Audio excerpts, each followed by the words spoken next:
I'm here at the spot where Alex Smith, also known as Culprit, unfortunately lost his life at the young age of 16. In reports following the murder, it was claimed that he had frantically banged on his neighbours' doors looking for help, but unfortunately nobody opened up.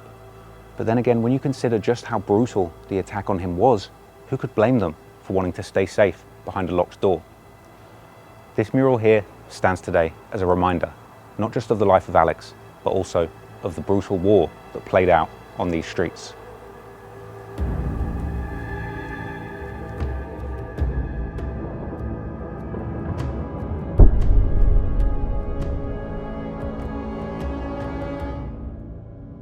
Following the murder of C. Miz in Queens Crescent, the Camden community was outraged. The local politicians had promised not to let more violence play out in the community, but sadly, these were just empty promises. And the following month, we would see retaliations between the two warring groups of gangs from the 51st and 71st postcodes. On the night of the 19th of May 2019, police were called to a hospital in North London after a teenager had arrived there with numerous stab wounds, his condition soon after turning critical. This teenager would turn out to be the active gang member AR, or Armed Response, real name Arif Bayomi. After AR's condition got better, he was reportedly interviewed by the police, but refused to give a witness statement about what had happened. However, he did open up about the attack likely resulting from him being a member of the Agar Grove gang, an admission of association that he would probably learn to regret later on. Despite the lack of cooperation by AR, the police would eventually do their jobs and find out the events that had taken place. According to court documents, that night, two members of the Cumbo gang, part of 51st, were driving in a stolen Audi looking for their ops. Eventually, they would spot members of the active gang who were riding in another vehicle, with a vicious attack being launched on the occupants of that car. This left AR with several serious stab wounds to his chest and abdomen, which landed him in the hospital for several weeks. The crime was gang-related, and the attack on a prominent member of active gang would later make its way into drill music, with Chinks from the 51st affiliated crew one side later rapping in numerous songs about the incident, mocking AR for coming so close to death. On the song Usual Culprits, he raps that his ops can no longer drive with their windows down since Armed Response got stabbed. And on the song Secrets Not Safe, he raps that Armed Response got splashed because he was lacking. Besides the events of that day eventually becoming notorious to drill music fans, soon the authorities would also catch up to this ongoing street activity. The police would later locate the Audi, finding two sets of fingerprints belonging to Cumbo affiliates RH and RO. However, neither would seemingly be charged with the attack at the time, with the police seemingly not having enough evidence to connect them to the crime. However, unfortunately, street justice would soon play out, and in an effort to exact revenge on those who they believed were responsible for the near-fatal attack on a prominent active gang member, yet another young man connected to Camden's warring gangs would lose his life on those very streets. The next victim would be a teenager named Alex Smith,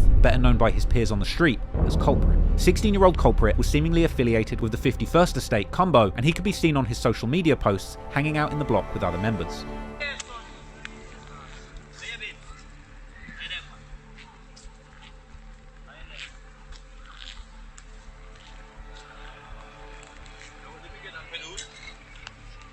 Another clip would circulate online, appearing to show Culprit getting G-checked and threatened with a zombie knife in public. Clips like this really highlight the danger that even younger gang members in Camden were constantly faced with because of the escalating beef in the streets. However, according to some, Culprit himself was involved in the violence and played a prominent role, not just in the streets, but also in drill music where people spoke on the violence. Songs would later circulate depicting Culprit with other members from affiliated estates like Peckwater. On one particular freestyle, he appeared to address that video of him getting G-checked, rapping how he might have been caught lacking, but his op got killed. Even at age 16, Culprit's lyrics were as violent as his older rivals. And that freestyle also had him dissing his dead ops, as well as claiming that he would chase his rivals and stab them if they trip up. Culprit seemed to hate particularly one gang, which surprisingly was an active gang, but another local gang called Cali Road, or the Cali Boys, from the Islington borough that neighbours Camden. Another freestyle by Culprit has circulated online that features a peculiar cover art, depicting another young man's head pasted on a sign stating, "Stop killing the Mandem." The person whose head this is was an alleged affiliate of the Cali Road gang that Culprit was known to have a beef with, a 17-year-old teenager who went by the nickname Neds, real name Nadeem Bilgin. On 7 PM of the 29th of January 2019, Neds was killed on a busy Caledonian road, and although several people were arrested soon after his death, the case remains unsolved to this day. Neds was, according to his friends, a one-in-a-million type personality who was selfless and and had a big heart. However, according to his mother, Neds was also seen by the school system as a problem child. He had fallen into the gang life too, and had even gone missing in the months leading up to his death, which led to speculation that he had been groomed by older members of the gang to participate in county lines drug dealing networks. This is a British phenomenon whereby drug dealers in London establish operations in smaller towns elsewhere in the UK to widen the market for the sale of narcotics, protecting the ringleaders from getting caught themselves. Unfortunately, Neds' proximity to the streets would end up claiming his life, and after Neds' death, Culprit clearly had no sympathy. He would apparently make a song called CRK, or Cali Road Killer, where he seemingly disses Neds, using that cover art that depicted Neds holding the sign saying "Stop killing the man down." Now, it's unclear how true the rumours of Culprit being a killer himself are, as the murder of Neds remains unsolved, but based on the content of his lyrics and social media postings which were preserved, clearly at this point, Culprit appeared to be deeply involved in the gang lifestyle, although unfortunately, there was another more positive path he nearly followed.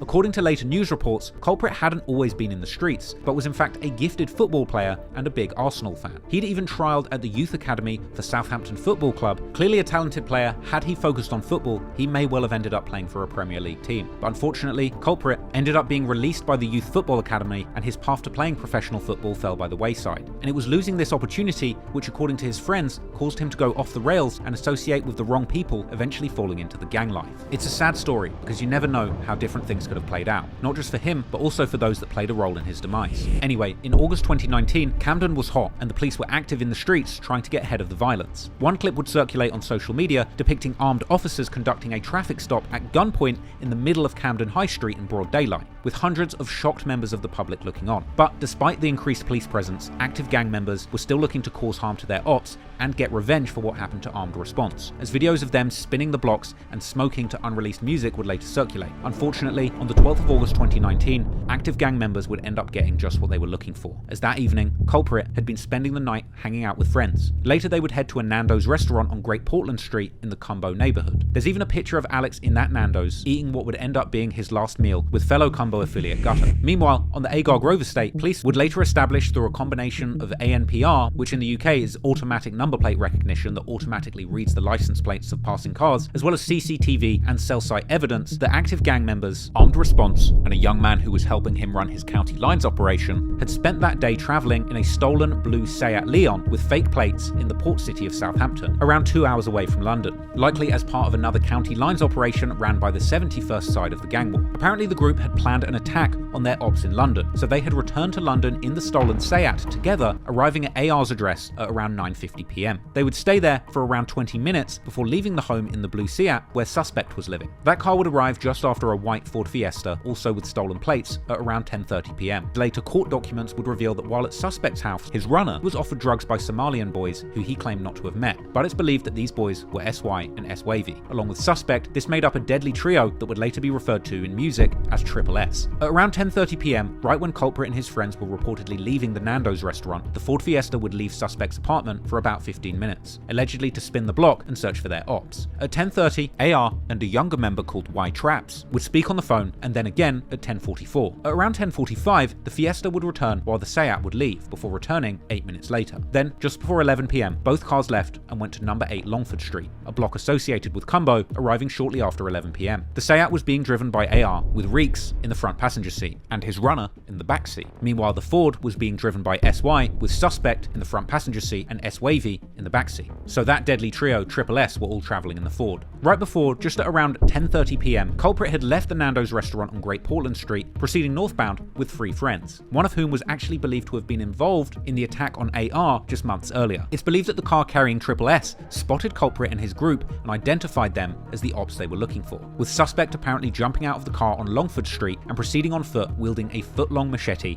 and making no attempts to conceal it. This was likely a large zombie knife, the kind of blade that suspect would rap fondly about throughout his career as a drill rapper. Him and S-Wavy ran into the entrance of the block looking for their ops, with Reeks following shortly behind. Reeks would leave the building and return to the car, opening the door, but he wouldn't get back in, returning to the building. Whilst the 3 of them were in the building, the others in the car would see Culprit and his friends. Culprit would seemingly notice them, taking off running to an estate on the north side of Euston Road, where they were likely trying to hide from suspect's crew. Suspect, S-Wavy and Reeks would then leave the building on Longford Street, but instead of getting back into the cars, they would remain on foot, taking chase while the drivers of the car attempted to keep eyes on the victims and cut off their escape. During this foot chase, suspect was seen by members of the public brandishing that foot-long machete openly. Whilst desperately trying to escape his attackers, Culprit would frantically knock on the doors of nearby houses, begging people for help, but no one would answer him. The court would later hear that it was believed that the attackers mistakenly believed that they were chasing one of the people involved in the stabbing of AR. However, once they caught up, it simply didn't matter who it was, they would be exacting street revenge. Culprit would ultimately be outrun by his attackers in Munster Square near Regent's Park, where AG members would fatally stab him in the chest. A post-mortem would reveal that Culprit was stabbed at least twice, with one being a fatal stab wound to the chest. Witnesses claimed to have heard the attackers screaming and laughing as they were running away from the scene of the murder. Police were called at 11:10 p.m, but unfortunately Culprit would be pronounced dead at the scene at 11:33 p.m, and the following day, police would be seen combing yet another Camden crime scene for evidence. After the killing, suspect, S-Wavy, and Reeks waited nearby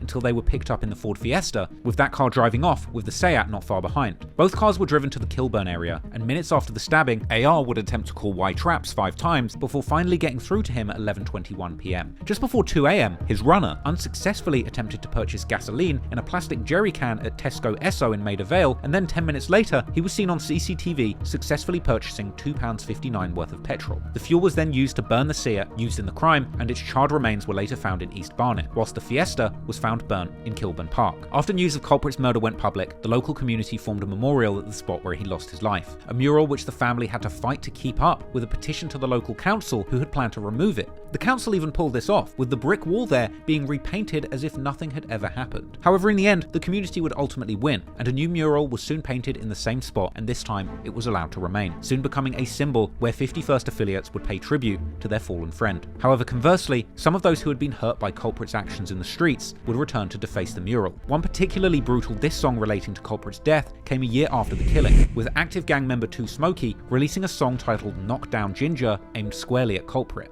This is a song essentially mocking Culprit for knocking on doors as he ran for his life, comparing it to a game of Knock Down Ginger, or as Americans would call it, Ding Dong Ditch. Unsurprisingly, following Culprit's death, the violence in Camden seemed to escalate further, with 3 people getting killed in 5 days in September 2019 alone. One of these victims was a man of Portuguese descent, who had left the house to buy some milk when he was shot dead in Kentish Town territory, the area of the Queen's Crescent gang. This appeared to be a case of mistaken identity, and just an hour before, a woman was stabbed to death just a few hundred yards away in what turned out to be a non-gang related attack stemming from a dispute between 2 women. And then, merely 4 days later, 2 men were attacked with knives in Camden High Street, close to Camden Town Underground Station, the very heart of the borough, with one of these men being declared dead at the crime scene. This man would turn out to be a 25-year-old man who went by the nickname Nuts, real name Asad Abdullah Yarrow, who according to his girlfriend was killed by machete-wielding attackers who were looking to score points. Nuts was of Somalian descent, which would raise the question as to whether this was a targeted racial attack, as previous police intelligence did suggest that after the murder of Simiz, gang members in the area might be trying to kill any member of the Somalian community in revenge, as people allegedly connected to Nuts would post on social media denying that he was affiliated with active gang or involved in the streets, but also saying that his death was indeed the direct result of the murders of Culprit and Simiz. However, 51st members would later diss him in their songs, with Peckwater rapper Action rapping how he'd been caught because he was overweight and couldn't run away. And once again, despite the incident being mocked openly online and in songs, the police would make minimal progress in solving this crime. 2 men would be arrested for the attack soon after, but both would be let out on bail pending further inquiries. The family of Nuts would complain a year later that the case had gone nowhere and that they were still seeking justice for their son.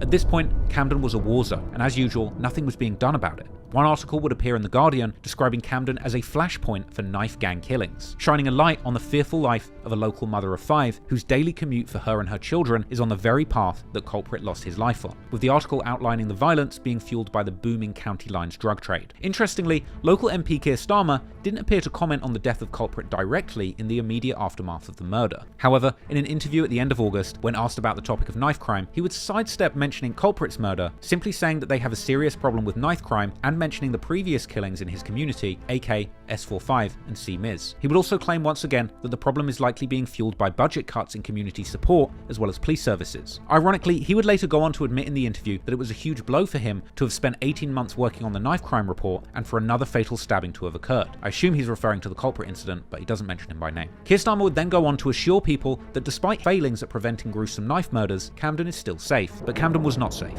not by a long shot. However, in one area, progress was being made, because while gangs were still running amok in the streets of Camden, this time the police were closing in on Suspect and his accomplices, or so they thought, because while they were gathering evidence to arrest Suspect for the murder of Culprit and building up a tight case to put one of Camden's most prolific killers behind bars, they would soon realise it wouldn't be so easy, because even with all the evidence in the world, if they wanted to arrest Suspect, they would first have to catch him.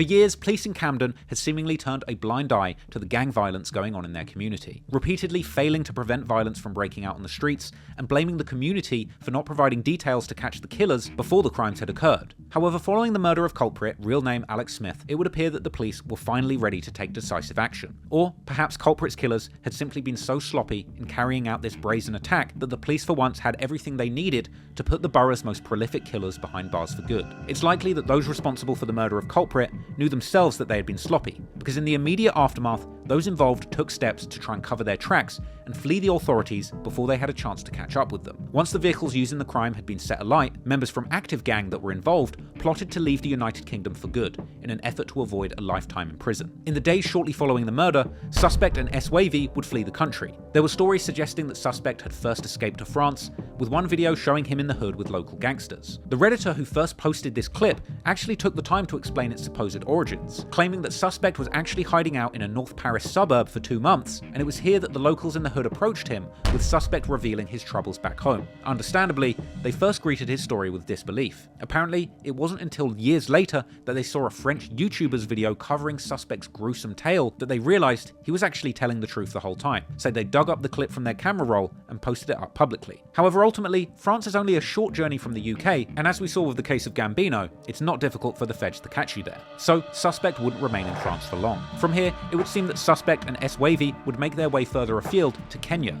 Meanwhile, 2 others who were involved, Gxng and SY, would instead flee to Kenya's neighbour, Somalia, later being seen on social media living their best lives armed with AK-47s. And several social media clips of Gxng and SY living the good life in Somalia would continue to circulate online for years to come. Ultimately, those 2 would get away, disappearing from the UK without a trace and never facing justice for their alleged involvement in this murder. However, the 2 other people involved with the murder and an accomplice wouldn't be so lucky. Armed Response would unsuccessfully try and flee the country. He was apparently in the process of trying to secure false paperwork to fly to Egypt, but was stopped at the airport. AR was arrested on the 18th of August 2019, and he would appear in court the next day, maintaining his innocence and refusing to cooperate or give any names. Eventually, he would be sentenced to life for murder on the 12th of March 2020 alongside Y Traps. He had been arrested the day before AR on August the 17th, 2019, and was later found guilty of assisting an offender receiving 2 years and 10 months in prison, specifically for his role in helping destroy the 2 cars used in the crime, as would AR, his runner, who was caught by police back in Southampton where they had their county line operation, ultimately being arrested on the 14th of August 2019 for his involvement with the murder, getting convicted for both murder and for assisting an offender after being filmed buying the gasoline that was used to burn the getaway cars. On March 29th, 2021, he received life in prison, serving a minimum term of 18 years. Interestingly, sentencing was actually delayed a whole year due to alleged drug-induced psychosis that he claimed to be suffering during the trial of his peers. Now, I thought that was another interesting detail to mention. Not to let these young men off the hook for their awful crimes, but when you look back at the likes of Suspect and his friends, clearly taking drugs as teenagers, going missing to working county lines drug dealing operations, likely as vulnerable children being pressured by older gang members, it's hardly surprising that these young men ended up with issues like anger, substance abuse, and ultimately extreme antisocial behaviours that culminated in murder and life in jail. In many ways, these young guys on either side of the knife have been failed by the system, and it could have been just as easily Suspect, SY, S-Wavy, or any of the members of active gang that killed Culprit being on the receiving end of the knife. With another young person like Culprit suffering from the same issues and rumoured violent behaviours that hurt others before he lost his life. There really are no winners here. Even Gxng and SY fleeing to Somalia to evade justice. I mean, it doesn't take a genius to work out that life in the UK is likely a damn sight better than life on the run in Somalia, which is literally considered one of the most dangerous countries in Africa. These aren't rational choices being made by the young men we're discussing in this story, and one does have to wonder, what are the root societal causes that are driving these gang wars? Whether it's poverty, racial tension, or a lack of strong male models preaching positivity, I can't say definitively. But the sad fact is, no matter your circumstances, if you take a life and cause another to grief, you should face consequences. Armed Response, Y Traps, and did. Gxng and SY did not. And for Suspect and S-Wavy, well, for the time being, they had evaded justice. But the clock was ticking. And unlike previous murders, this time the police in Camden were determined to make sure everyone involved, or at least the ones they could catch, would face justice. However, little did they know that the out-of-control gang war on their streets would soon become a global phenomenon.